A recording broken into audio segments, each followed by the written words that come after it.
कहानी की शुरुआत में हम साइबेरिया की एक जेल को देखते हैं जहां ढेर सारे जर्मन सोल्जर्स को लाइन से खड़ा कर दिया गया था। दरअसल वर्ल्ड वॉर 2 के खत्म बाद रशिया ने बहुत से जर्मन सोल्जर्स को कैदी बना लिया था और उनसे कोयले की खानों में दिन रात करने लगे। हालांकि इस जेल की सिक्योरिटी काफी कम थी, लेकिन इसके बावजूद भी कोई इस जेल से भागने की कोशिश नहीं करता था। जेल के चारों तरफ बर्फ ही बर्फ थी और ये जेल किसी भी इंसानी बस्ती से पूरे 14,000 किलोमीटर दूर थी। इसलिए अगर कोई इस जेल से भाग भी गया तो साइबेरिया की जमा देने वाली सर्दी में उसकी मौत पक्की थी। ये जेल चारों तरफ हजारों किलोमीटर फैली हुई बर्फ के बीच में बनाई गई थी, इसीलिए कोई भी कैदी यहाँ से भागने का सोच भी नहीं सकता था। लेकिन इन कैदियों में एक कैदी ऐसा भी था जो बहुत ही शार्प माइंड, वो इस जेल से भागकर अपनी बीवी और बेटी के पास जाना चाहता था। इस कैदी का नाम क्लेमन फॉयरल था, जेल में पूरे 25 साल की सजा काटनी थी और क्लेमन ऐसा बिल्कुल भी नहीं चाहता था कि उसकी आधी जिंदगी जेल में बीत जाए। क्लेमन किसी भी हालत में इस जेल से भागना चाहता था। लकीली एक दिन क्लेमन को भागने का मौका मिल गया और वो एक कोयला ले जाने वाली मालगाड़ी में बैठकर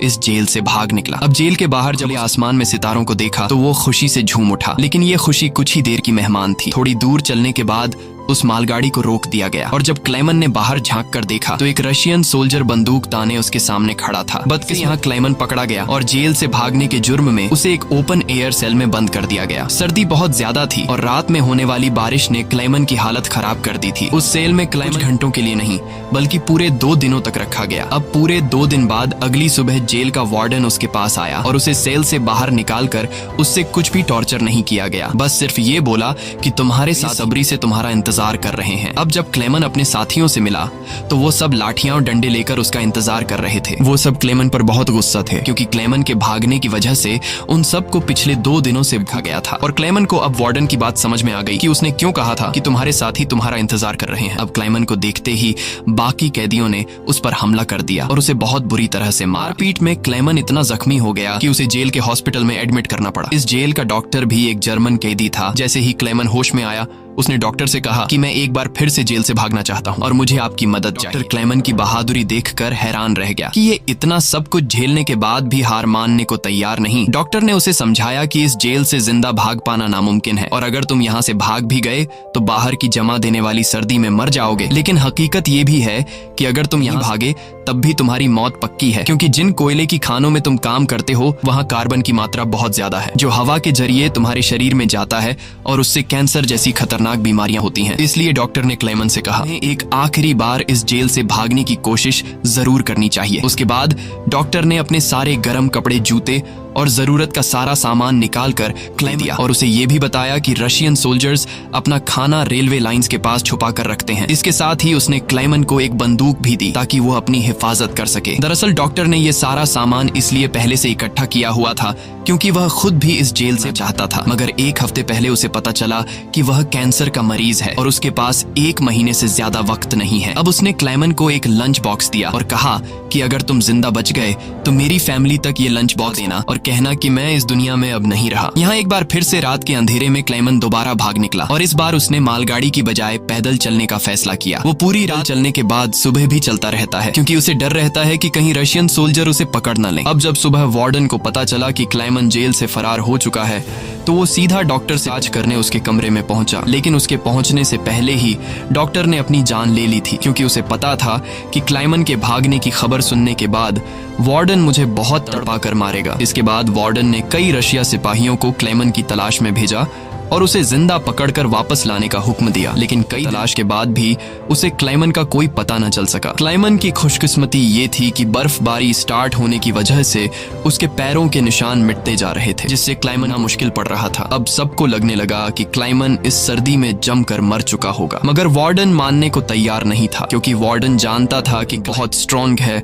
और वो इतनी आसानी से हार नहीं मानेगा, इसलिए उसने तलाश जारी रखने का हुक्म दिया। वहीं दूसरी तरफ हम क्लेमन को देखते हैं जो पूरे जोश के साथ बर्फीले तूफान को पार करते आगे बढ़ रहा था। जेल से भागने के 9 दिन बाद उसे अचानक कुत्तों के भौंकने की आवाज सुनाई दी और जैसे ही वो पीछे मुड़ा उसने एक स्लेज को अपनी तरफ आते देखा। उससे पहले कि वो भागता वो स्लेज उसके पास आ गई और उस पर चढ़ती हुई आ गई। तभी क्लेमन की आंख खुल गई और उसे पता चला कि वो सिर्फ सपना देख रहा था। दरअसल क्लेमन पिछले 9 दिनों से पैदल चल रहा था और अब उसका खाना भी खत्म हो चुका था। भूख और थकान की वजह से उसका आगे बढ़ना मुश्किल हो गया था, लेकिन इसके बावजूद क्लेमन ने हार नहीं मानी और जैसे तैसे चलता रहा। कुछ दिनों के बाद उसका जिस्म भी जवाब दे गया और वो भूख से बेहोश हो गया। अब कुछ घंटों बाद जब उसे होश आया, उसने अपने आसपास एक अजीब सी आवाज सुनी। तभी उसने एक सीखा और ये देखते ही उसकी आंखें चमक उठी। उसने फौरन अपनी बंदूक निकाली और पूरी ताकत के साथ निशाना लगाने की कोशिश की, लेकिन थकान और कमजोरी की वजह से उसका निशाना गलत हो गया और वो सील वहां से भागने लगी। क्लेमन, जिसे कई दिनों बाद जिंदा रहने की एक छोटी सी उम्मीद मिली थी, वो इस उम्मीद को हाथ से नहीं जाने दे सकता था। क्लेमन फौरन उसके पीछे दौड़ा, लेकिन वक्त क्लेमन बर्फ टूटने की वजह से पानी में गिर जाता है, जिससे उसके पैर में चोट आ जाती है। लेकिन जख्मी होने के बावजूद वो सील का पीछा करने लगा। क्लेमन जैसे ही गोली चलाने वाला था,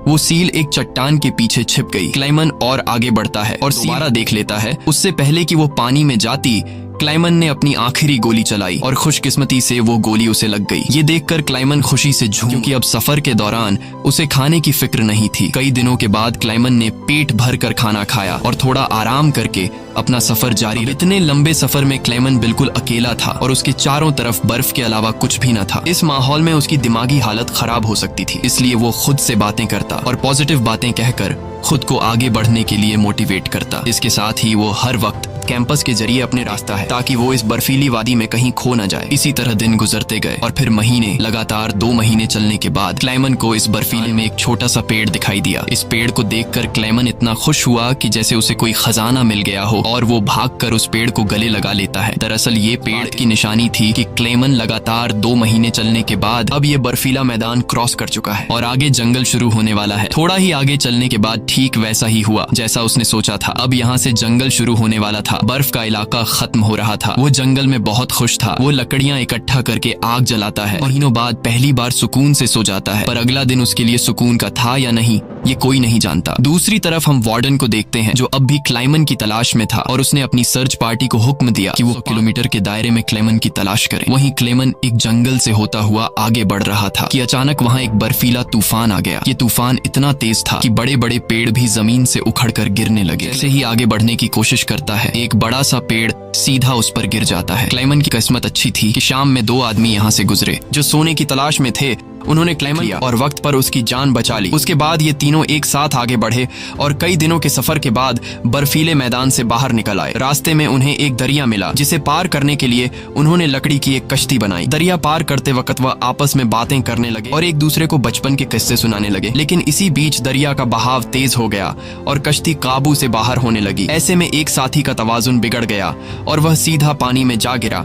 उसे तैरना नहीं आता था, वह डूब। ये देखकर क्लेमन ने पानी में छलांग लगा दी और किसी तरह उस आदमी को किनारे तक लाकर उसकी जान बचाई। दूसरी तरफ उनका दूसरा साथी को डूबने के लिए छोड़ देता है और अकेला आगे बढ़ गया। उसका दूसरा साथी बहुत ही लालची था। उसे लगा कि वो दोनों मर गए होंगे और लालच के चलते उसने अपने दोस्त का सोना भी खुद के पास रख दिया। थोड़ी देर बाद जब क्लेमन और दूसरा आदमी टेंट तक पहुंचे तो उस आदमी को अपने दोस्त पर गुस्सा आया और उसने उसे गोली मारकर उसकी जान ली। उसके बाद क्लेमन और वह आदमी ने सामान उठाया और सफर जारी रखा। वे दोनों कई महीनों तक इसी उम्मीद पर चलते रहे कि कोई इंसानी आबादी उन्हें मिल जाए। लेकिन दोबारा सर्दियों का मौसम आ गया। तरफ के जंगलात बर्फ की सफेद चादर में छुप गए। उस आदमी ने जो सामान उठाया था वह काफी भारी था, इसलिए उसे बर्फ में चलने में मुश्किल हो रही थी। ये देखकर क्लेमन ने उसका बोझ हल्का करने की कोशिश की और कुछ देर के लिए अपना सामान मुझे दे दो। लेकिन यहाँ उस आदमी को शक हुआ कि शायद क्लेमन भी उसका सोना चुराना चाहता है, इसलिए उसने क्लेमन पर हमला करके उसे नीचे धकेला, जिससे क्लेमन बेहोश हो जाता है। थोड़ी देर बाद क्लेमन को होश आया तो उसने देखा कि भेड़ियों का एक झुंड उसकी तरफ आ रहा है।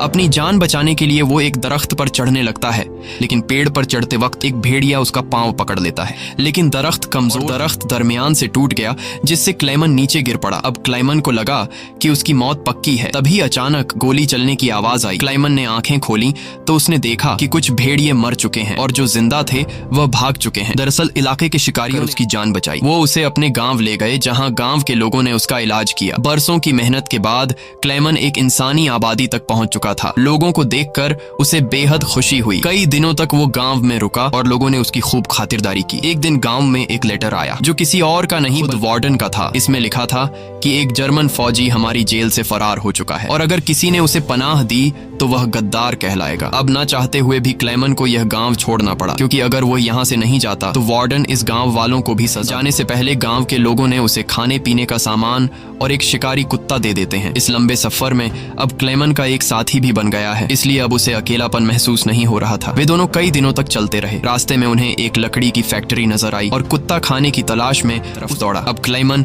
अपने कुत्ते को बचाने के लिए मिल के अंदर गया। वहां वर्करों ने क्लेमन को पहचान लिया और उसे मालिक के पास ले गए। वहां जाकर क्लेमन ने मालिक को अपनी पूरी कहानी सुनाई, जिससे सबको क्लेमन पाया। उन्होंने उसे खाना खिलाया और जर्मनी जाने वाली ट्रेन में बिठा दिया। क्लेमन खुश था कि वह जल्द अपने घर पहुंच जाएगा, लेकिन वो नहीं जानता था कि मिल के मालिक ने उसकी खबर वार्डन को दे दी है। अब वार्डन अपने सिपाहियों के साथ स्टेशन पर उसका इंतजार कर रहा था, लेकिन पहुंचने से पहले क्लेमन ने दूर से रशियन सोल्जर्स को देख लिया और मौका मिलते ही ट्रेन से कूदकर भाग निकला। मगर बदकिस्मती से रशियन सिपाहियों ने उसे देख लिया और उसका पीछा करने लगे। क्लेमन ने जल्दी से पार की, लेकिन अचानक न जाने वार्डन कहां से सामने आ गया। ये देखकर क्लेमन का दिल घबरा गया, क्योंकि अब उसे लगा कि उसकी बरसों की मेहनत जाया हो गई। अब इससे पहले कि वार्डन उसे गिरफ्तार करता, क्लेमन के कुत्ते ने वार्डन पर हमला करके उसे काट। यूं एक बार फिर से क्लेमन को भागने का मौका मिल गया और वह पूरी जान लगाकर यहाँ से भागने लगा। लेकिन तभी उसे गोली चलने की आवाज आई और जब उसने पीछे मुड़कर देखा तो उसने अपने कुत्ते को मरा हुआ देखा। ये देखकर क्लेमन को काफी दुख हुआ, लेकिन इसके बावजूद भी वो रुका नहीं और अपनी ताकत से आगे बढ़ता रहा। उसके बाद वो पुल के ऊपर चढ़ा और नीचे से गुजर रही ट्रेन के ऊपर कूदकर वहां से भाग निकला और कुछ इस तरह से वो वार्डन के हाथों से फिर बच निकला। अब ऐसे ही दिन गुजरते और क्लेमन आहिस्ता आहिस्ता इस सफर में आगे बढ़ता रहा। देखते ही देखते साल 1952 आ गया और अब क्लेमन को जेल से भागे हुए पूरे 7 साल हो चुके थे। वो उस वक्त सेंट्रल एशिया में था और एक गांव के मेले में इधर उधर भटक रहा था। उस मेले में उसने खाने पीने की अलग अलग चीजें देखी। खाने को तो उसका मन कर रहा था, लेकिन उसके पास नहीं थे, इसलिए वो दिल पर पत्थर रखकर आगे बढ़ गया। तभी उसकी नजर 2 लड़कियों पर पड़ी जो मेले में पैनकेक्स बेच रही थी। क्लेमन ये पैनकेक तो खाना चाहता था, लेकिन उस बेचारे की जेब में पाई तक नहीं थी, इसलिए वो मायूस होकर आगे चलने लगा। पर तभी उनमें से एक लड़की को उस पर तरस आ गया और उसने पैनकेक का एक हिस्सा तोड़कर क्लेमन को दे दिया। पहले तो क्लेमन को थोड़ा अजीब लगा, फिर उसने लड़कियों का शुक्रिया अदा करते हुए वो पैनकेक खा लिया। अब इस मेले ज्यूइश आदमी भी था जिसने ये सब कुछ देख लिया था। उसके बाद क्लेमन एक चर्च में गया और ये आदमी भी उसका पीछा करते हुए चर्च में आ पहुंचा। दरअसल ये आदमी भी किसी जमाने में एक कैदी हुआ करता था, इसलिए उसने क्लेमन को पुलिस नहीं किया और उसकी मदद करने की कोशिश की। उसके बाद वो क्लेमन को लेकर अपने घर गया, जहाँ क्लेमन ने कई साल बाद शेव की और अपने पुराने हुलिये में वापस आया। फिर उस आदमी ने क्लेमन को एक नया पासपोर्ट दिया ताकि वो रशिया के बॉर्डर को क्रॉस करके जर्मनी सके। क्लेमन उस आदमी से बहुत खुश हुआ। जाने से पहले क्लेमन ने उसका शुक्रिया अदा किया